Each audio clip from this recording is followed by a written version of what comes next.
Good morning. This is Don Crone, and you are watching my YouTube channel, Writer, Poet, Philosopher Don. This is the sixth video I'm making for this channel, and I'm really glad to see that I am slowly building an audience. If you are new here and like what you see, please click the red button to subscribe, ring the bell to be notified of further posts, and leave a comment if you wish. You know, the information revolution has created the 24/7 news cycle and a resulting deluge of information that can literally swallow you whole if you let it. It can sometimes make an objective examination seem impossible. Without the ability to do that, however, it is equally difficult to assess how we got here or where we are going. So I thought I would make a video to offer you my perspective on both of those subjects. Now, if you watched my first video, you heard me say that I started this channel because I am getting older and I want to share the knowledge I have accumulated over my lifetime. So let's start with how we got here, and then I will talk about where I think we are going, or at least where I hope we will go. If you have ever paid attention to social history, then you have heard the term the greatest generation. Tom Brokaw, a former news reporter, wrote a book with this title, and it discusses why he feels they are the greatest generation and what their achievements were. In the simplest terms, the greatest generation was the one that helped America win World War II, which allowed us to emerge as the sole superpower in the world when it was over. By the way, the greatest generation is so named because they didn't name generations back then the way they do today. The first named generation is the baby boomer generation, which is the generation that the greatest generation gave birth to. I hope you can follow me on that. So the baby boomer generation runs from 1946 to 1964. I was born at the tail end of the baby boomer generation in 1961. During the years that the baby boomers were being born, the U.S. was the unquestioned economic and moral leader of the world. The 1950s were the greatest decade of American prosperity in our history. Now, that's on a dollar-adjusted basis, but from the standpoint of income distribution and the ability of most people to enjoy at least a middle-class lifestyle, the 1950s stand at the top. However, even during that wildly prosperous decade, we were already planting the seeds of our own demise without even realizing it. In 1960, the election of John F. Kennedy was hailed as the beginning of a new era for America. JFK's father, Joseph, made a fortune during Prohibition, making and transporting illegal liquor. JFK was 43 years young, Irish Catholic, and considered to be very handsome. Plus, his wife, Jacqueline Bouvier, was only 31 years old at the time, the daughter of a wealthy New York stockbroker, and her fashion choices inspired a generation of women. It was such a storybook type of relationship that their administration was given the name Camelot. However, on November 22nd, 1963, JFK was assassinated while making a personal appearance in Dallas, Texas. It was a beautiful sunny Friday afternoon, and he was traveling in a motorcade along a street lined with thousands of admirers. JFK was so universally beloved that his death sent a shockwave through the nation that left a permanent mark. In fact, you could say that his death marked the beginning of the modern era of politics in the United States and ended what could be called the age of American innocence. The circumstances surrounding his death remain shrouded in mystery. The man who shot JFK was himself assassinated 2 days later on national TV while being transported from one location to another. Just as many people today remember exactly where they were when they heard about 9/11, millions of people remember exactly where they were and what they were doing when they heard the news about JFK.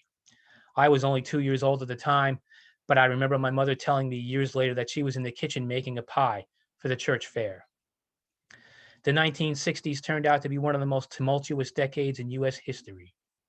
The changes that occurred probably would have happened anyway, even if JFK had lived. The coming age of the baby boomers began a period where the questioning of norms and values was itself a normal activity. The two most defining trends of the decade were the civil rights movement and the anti-war protests that arose as a result of Americans' participation in the Vietnam War. The opposition to the Vietnam War was a marked departure from any previous American war effort. Sure, there had been some minor anti-war movements previously, but none that approached the scale of the opposition to Vietnam. The main reason for this was the influence of television. For the first time, a war was being broadcast on the nightly news. There were pictures of body bags, live coverage from active battlefields, and in some cases, people dying during live broadcasts. The realities of war and the seeming pointlessness of fighting halfway around the world to preserve a country which most people had no knowledge of or interest in became a major source of friction for millions of young people, including some returning soldiers who then told their own horror stories. There may be endless debate as to why we lost the Vietnam War, but the general consensus is that this was a jungle war, something we as Americans were unfamiliar with. The enemy was native to the terrain and knew it better than us. They knew where to hide, and they were masters of guerrilla warfare, hitting with quick strikes that caused maximum damage. Some arguments can be made that they were more motivated than the Americans and our South Vietnamese allies, but again, that's a subject for debate. The bottom line, though, however, cannot be debated. We withdrew in defeat from the Vietnam War and suffered a humiliating military defeat unprecedented in U.S. history. Along with this humiliation, we also had to live through the Watergate crisis. On January 17, 1972, police arrested burglars who had broken into the Democratic National Committee headquarters at the Watergate Hotel in Washington, D.C. At first, the event seemed to be easily dismissed as a simple break-in, but as the months and years wore on, it became clear that President Nixon not only knew about the break-in, but he had ordered it himself. The reasons behind that may never be perfectly understood, but it seems clear that it was completely unnecessary. President Nixon's Democratic challenger, George McGovern, was defeated soundly in the most one-sided election in U.S. history. The Electoral College score was 520 for Nixon and 17 for McGovern. In the final endgame, none of that mattered. The evidence kept mounting that President Nixon was guilty and that he would soon find himself impeached, removed from office, and criminally charged. To avoid all of that, Richard Nixon resigned from office on August 8, 1974, a press conference I can still remember. Since his own vice president, Spiro Agnew, had been removed from office the previous year after being convicted of tax evasion, the man who replaced him, Gerald Ford, inherited the office of the presidency at noon on August 9th. He promptly pardoned Richard Nixon to put an end to the Watergate scandal and set the nation on a path to healing. The overall effect of the loss of the Vietnam War and the Watergate scandal was a loss of trust by Americans in their government. Whereas the death of JFK had been a sudden shock, the events of the 1970s were more like a long-lasting trauma from which Americans would never recover. In 1980, when Ronald Reagan was elected president, it seemed to restore something to American society. Maybe you could call it swagger, but you certainly could not call it trust. Reagan was known as the great communicator because he had an inspiring speaking style and some very good speechwriters. His political philosophy can be embodied by the phrase rugged individualism, and his favorite expression was less is more, meaning that people would be able to achieve more in their lives if only government would just step out of the way and let them do it. He was also the first president to embrace supply-side economics, which also became known as trickle-down economics. According to this economic philosophy, cutting taxes on the richest Americans would actually increase total tax revenues because the money they kept would be used to start new businesses that would generate a stream of revenue through the creation of new jobs and profits. In theory, it might have been a great idea. In practice, it never worked. The loss of faith in government caused by the events of the 1970s translated into a loss of sense of community in the 1980s, which became known as the Me Decade. People began turning their backs on their neighbors, and the general sense was that you had to grab what you could and hang on to it. This was the beginning of the massive loss of self-respect that I referred to in another video as our biggest problem. The continuing symptoms of this problem are shown in things like higher drug abuse rates, higher suicide rates, income inequality, and the biggest casualty, a decline in support for higher education. According to an article in the Washington Post from 2014, under the tax cut package that Reagan pushed through Congress in 1981, almost $1 billion in grants was slashed from the federal budget. The head of the Office of Management and Budget at the time, David Stockman, told Congress, student aid is not a proper obligation of the taxpayers. It's both sad and amazing to think that that sort of thinking could become part of the conservative mindset from that moment forward. It was also during the Reagan administration that the rise of the religious right began. Reagan came to power with support of 2/3 of white evangelical voters, despite the fact that he had been married twice, was mostly alienated from his children, and barely ever attended church. This, of course, is a demonstration of the hypocrisy of the movement, even from its earliest days. Everything is a means to an end. They would throw their support behind anyone who would promise to advance their agenda, which consists mainly of restriction of freedom and resistance to change. Again, it's both sad and amazing to think that the agenda has remained unchanged for all these years and has fueled the fire of an anti-intellectual movement that has decayed the core pillars of American democracy. Perhaps one of Ronald Reagan's most famous speeches was given on June 12, 1987. He was speaking in front of the Berlin Wall, which at the time separated East and West Germany. He challenged the leader of the Soviet Union, Mikhail Gorbachev, by saying, "Mr. Gorbachev, tear down this wall." 2.5 years later, on November 9th, 1989, orders that were originally misinterpreted were issued, and an unstoppable flow of people began moving through the gates of the Berlin Wall from east to west. The next significant world event that must be noted is the collapse of the Soviet Union. If you read the historical account, you will see that there were a number of events that led to the dissolution. But the way I remember it, it happened very quickly. It was actually Christmas Day, 1991, when representatives of the Soviet republics made the announcement that they would no longer be a part of the Soviet Union. Something like 15 countries were reborn in a single day. Russia made the attempt to democratize, but failed because the forces of the status quo were too strong for the people to withstand. From a social history standpoint, there is maybe no greater development in the past 25 years than the rise of the internet. I remember the original promise of the internet, all of the world's knowledge at your fingertips.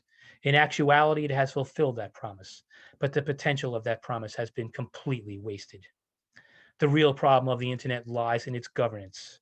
America has for too long worshipped the extreme accumulation of wealth with little regard to the consequences. But now those consequences are becoming too dire to ignore.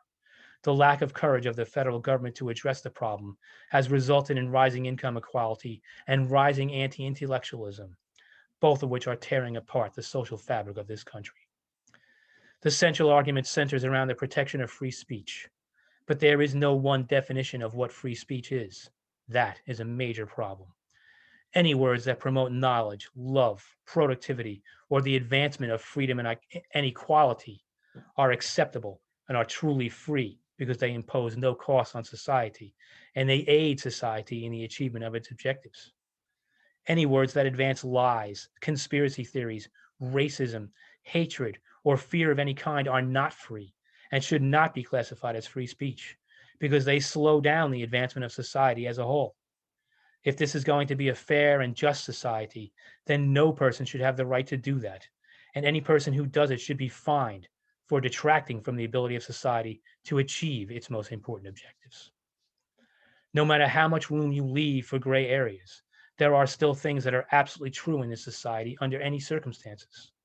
And the regard for truth and the advancement of all people towards a higher standard of living is the number one responsibility that we have towards each other.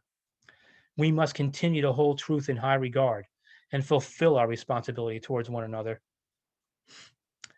to continually work to make ourselves into the best version of ourselves that we can be.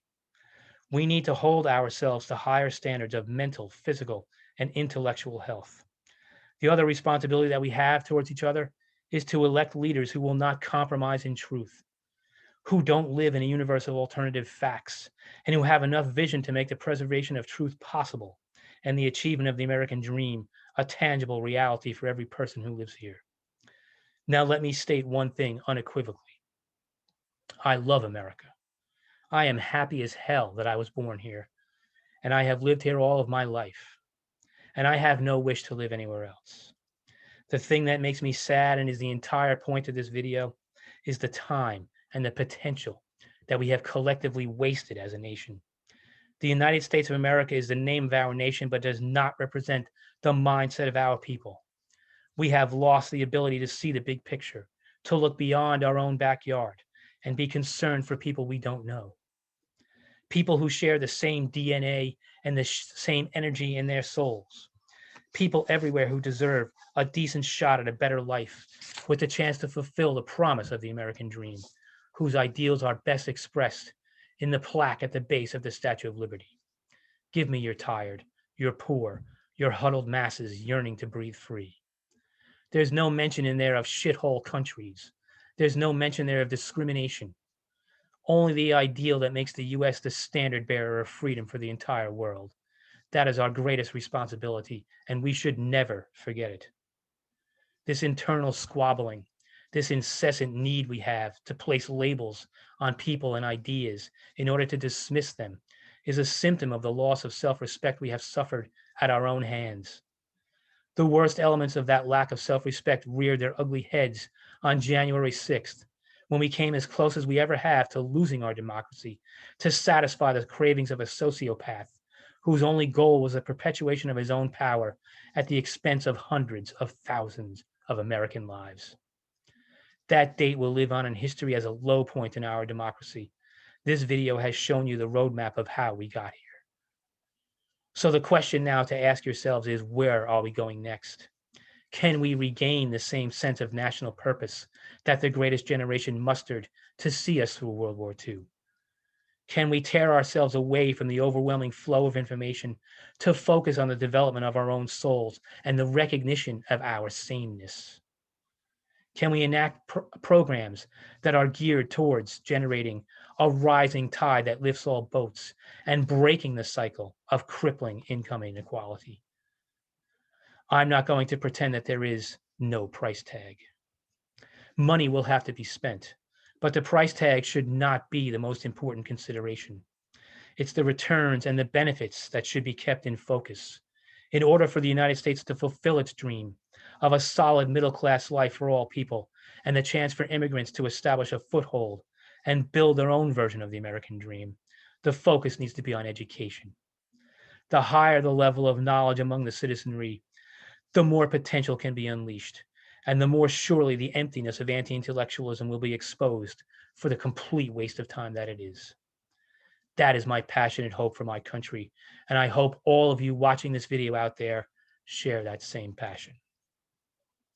I hope that you will subscribe to my channel and share this video with your family and friends. Ring the bell to be notified of further posts, and leave a comment if you wish. Peace, happiness, and prosperity to you all. Thank you, and have a nice day.